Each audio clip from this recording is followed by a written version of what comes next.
Campeões, muito bem-vindos a mais um vídeo de rumores aqui no MTL e vamos começar pela Invicta, onde as conversas entre Futebol Clube do Porto e Portimonense para a transferência de Beto conheceram um avanço significativo nas últimas semanas e, segundo informações recolhidas pelo jornal O Jogo, entraram numa fase bastante adiantada.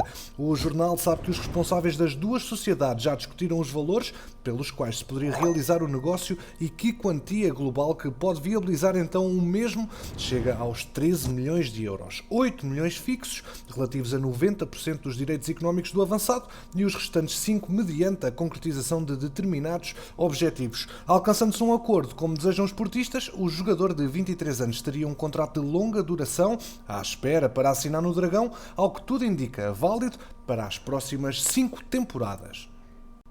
Criado no Tires e descoberto no Olímpico do Montijo pelo Portimonense, Beto começou a suscitar interesse dos principais clubes nacionais apenas esta época, à boleia de um conjunto de exibições que lhe permitiram colar-se aos melhores marcadores da Liga NOS. A uma jornada de cair o pano na competição, o futebolista do Portimonense surge no 7º lugar da tabela, mas é o 5º entre os avançados com 11 golos marcados. O primeiro deles foi precisamente contra o Porto, na primeira metade do campeonato, enquanto que o mais recente foi obtido com o Benfica na 28ª ronda. Beto só não faturou contra o Sporting, que mesmo assim também se juntou à corrida pela sua contratação. Contudo, são os Dragões quem está na frente nesta altura.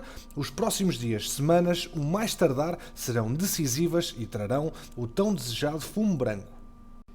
E o Porto também está interessado em Al-Musrati, o médio de 25 anos do Braga, e garante o jogo também, que já perguntou inclusive o preço do jogador, que tem uma cláusula de rescisão de 20 milhões de euros. Em todo o caso, esse é apenas um valor indicativo, até porque ainda não há negociações em curso, sabendo-se que António Salvador estava disponível para negociar o jogador no mercado de inverno por um valor mais baixo. O Benfica também já foi apontado ao trinco, que tem ainda clubes alemães a seguirem a sua carreira com particular atenção. Os Dragões estão a preparar a nova temporada e o setor intermediário deve ser o que terá mais mexidas. Bruno Costa vai regressar, Eustáquio, também do Paço, está controlado, mas a ideia passa por contratar igualmente um jogador com as características de Al-Musrati, um trinco puro, que enche o campo todo, fortíssimo nas recuperações, mas também com enorme qualidade de passe. Além disso, o jogador revelação do Braga esta época tem a vantagem de não precisar de adaptação ao futebol português, onde joga há 5 anos. Por tudo isso, o Líbio é um nome que agrada de sobremaneira aos responsáveis azuis e brancos. Ora, tocámos nele, mas agora vamos a fundo. 1 ano e meio depois de ter saído em busca de minutos, Bruno Costa está a um passo muito pequeno de regressar ao Porto. O médio de 24 anos tem um pré-acordo com os portistas para as próximas 5 épocas e prepara-se para reentrar no Dragão como jogador livre por se encontrar em final de contrato com o Portimonense, clube que o emprestou ao Paços de Ferreira nesta época. A assinatura da nova ligação aos azuis e brancos, bem como a oficialização da transferência, acontecerá mais perto do arranque da nova época, temporada para a qual a SAD já vai trabalhando. Exemplo disso mesmo é também o processo do seu colega nos Castores, Stefan Eustáquio. O médio de 24 anos está controlado, ou seja, está na órbita de interesse dos Dragões desde janeiro e reforçam os portistas esse interesse mesmo no final da época. É de relembrar que, apesar dos valores envolvidos nesta transferência que ainda não são conhecidos, o Paços contratou Eustáquio em definitivo em janeiro último, depois de um ano de empréstimo por parte do Cruz Azul. Metade do valor da transferência de Eustáquio irá para o Desportivo de Chaves, que ainda retém 50% do seu passe. Grande rumor esta época, ainda ligado aos azuis e brancos, porque João Moutinho foi colocado na agenda portista. A possibilidade de Moutinho regressar um dia ao Dragão entusiasma os adeptos do Porto em todos os defesos e o nome do médio voltou a fazer furor entre os aficionados portistas nas redes sociais. O internacional português de 35 anos vai entrar no último ano de contrato com o Wolverhampton e nesta fase o seu futuro é uma incógnita. Fecho as notícias portistas com a informação de que o Al Ain está a tentar prolongar o empréstimo de Nakajima, que fez apenas 2 jogos pelo clube dos Emirados Árabes Unidos, pelo facto de ter fraturado a tíbia em meados de fevereiro. O acordo com o Porto termina no final desta época, mas a imprensa daquela região do globo informa que a ex-equipa de Pedro Emanuel deseja a continuidade do japonês, desde que não tenha de pagar uma nova taxa de empréstimo. Voltamos agora a nossa atenção para o Benfica e os encarnados, segundo os breves rumores que foram apresentados na imprensa, estão interessados no central do Osasuna, Aridane Hernández. O defesa de 32 anos será um dos alvos de Jorge Jesus para a nova temporada, contudo o clube espanhol que milita na La Liga exige no mínimo 12 milhões de euros para deixar partir o defesa espanhol. A outra notícia referente aos encarnados dá conta de segundo o jornal italiano La Gazzetta dello Sport. O lateral esquerdo do Benfica é um desejo de José Mourinho, o sucessor do também português Paulo Fonseca. Nesta medida, o defesa formado no Seixal de 21 anos é visto como alternativa a Brian Reynolds, o lateral direito que esteve cedido pelo Dallas desde janeiro. Apesar de ser lateral esquerdo, os italianos acreditam que pode adaptar-se à direita. Segundo o mesmo diário, Tiago Pinto, ex-diretor-geral do futebol do Benfica e atual diretor desportivo da Roma, está a trabalhar na transferência avaliada em 7 milhões de euros. O jogador tem contrato até 2024 e uma cláusula de rescisão de 88 milhões de euros. E do outro lado da segunda circular, William Carvalho está a ser associado a um possível regresso ao Sporting. O internacional português estará de saída do Betis de Sevilha e o Sporting será uma possibilidade, segundo avança o Todo Oficias. A notícia lembra ainda que o Benfica e o Leicester, que já estiveram interessados no médio, terão já desistido do jogador. Ainda, segundo a mesma notificação, o Sporting, para convencer o Betis, teria de investir 15 milhões de euros, mais variáveis, para conseguir segurar o médio.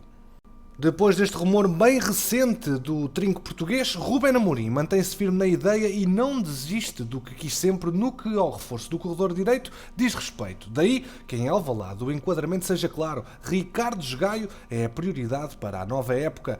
A insistência em tudo semelhante ao que aconteceu com Paulinho, o avançado internacional português que chegou a Alvalade em janeiro último, apenas sublinha aquela que foi a intenção do técnico quando começou a preparar a época que está prestes a terminar, antes de contratar o indiscutível Pedro Porro.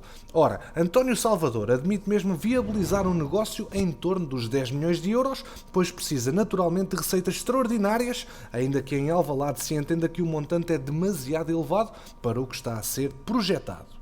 Aqui entram duas armas negociais que podem ser determinantes. A primeira, talvez a mais importante mesmo, é a vontade do jogador. Ricardo Gaio, que tem contrato até 2024, já fez saber junto de colegas e pessoas próximas a vontade de mudar de ares. Ele que aos 28 anos de idade é um dos capitães de equipa, olhando para o regresso a Alvalade, onde se formou com um especial agrado, até porque terá a possibilidade de atuar na Champions, mesmo tendo Porro como concorrente. Outro dos fatores a ter em conta é que o Sporting detém ainda 20% dos direitos de uma futura transferência do jogador. Os Leões pretendem jogar com isso e não querem chegar a valores muito longe dos 6 milhões de euros, reconhecendo que a batalha será sempre dura e até pode envolver a entrada de jogadores no negócio, como aconteceu com Paulinho. Implicou a transferência em definitivo de Borja para o Braga e a cedência por empréstimo até ao final da época de András Sporar. Passamos agora para Braga, onde Lucas Mineiro, de 25 anos, vai ser mesmo guerreiro e tem alinhavado já um vínculo até 2025. A oficialização do acordo deve ocorrer a breve trecho, depois de um processo negocial trabalhado ao detalhe por António Salvador.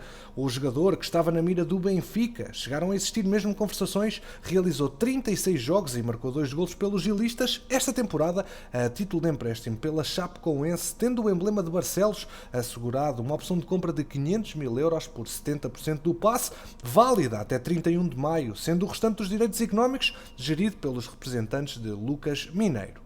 A base financeira da transferência aponta para um pacote de contrapartidas de 1,5 milhão de euros, mas as conversas entre presidentes têm sido intensas e fatores como a disponibilidade de tesouraria podem pesar e muito. Ora, já é conhecido o destino de William Oliveira, o avançado de 29 anos que recentemente deixou o Chaves, equipa que já representou em 4 temporadas. O ponta de lança foi anunciado como reforço do Curitiba, o clube brasileiro que confirmou também a aquisição de Henrique, o central da Bessade. Numa publicação nas redes sociais, o emblema do Paraná assinalou o retorno do jogador de 27 anos e lembrou os 99 jogos que já fez pelo Coxa, o clube onde se formou. E agora vamos falar um pouco da dança das equipas técnicas, porque Peçanha vai regressar ao Paços de Ferreira na próxima época para assumir funções de treinador de guarda-redes. É de recordar que, enquanto goleiro, o técnico de 41 anos representou os Castores entre 2005 e 2008.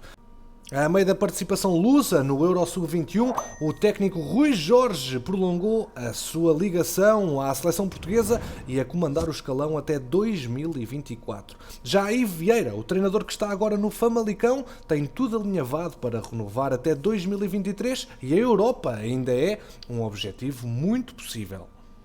E fecho com a notícia de que o Wolverhampton tem Carlos Carvalhal debaixo de olho caso Nuno Espírito Santo deixe o clube neste defeso. A notícia é do jornal da Sun, que reitera a informação de que o atual líder do Wolves pode assumir também o Tottenham na próxima época. No artigo, Carlos Carvalhal é elogiado pelo trabalho realizado em Inglaterra, nomeadamente no Sheffield Wednesday, assim como pelos desempenhos conseguidos desde o seu regresso a Portugal, tanto no Rio Ave como no Sporting Clube de Braga. O técnico de 55 anos já se confessou por diversas vezes fã do futebol britânico. Campeões, obrigado pela preferência aqui no MTL. Já sabes que aqui ficas sempre atualizado ao minuto sobre o mercado de transferências. Deixa o teu like, ajuda o projeto a crescer e quanto a nós, vemo-nos no próximo episódio.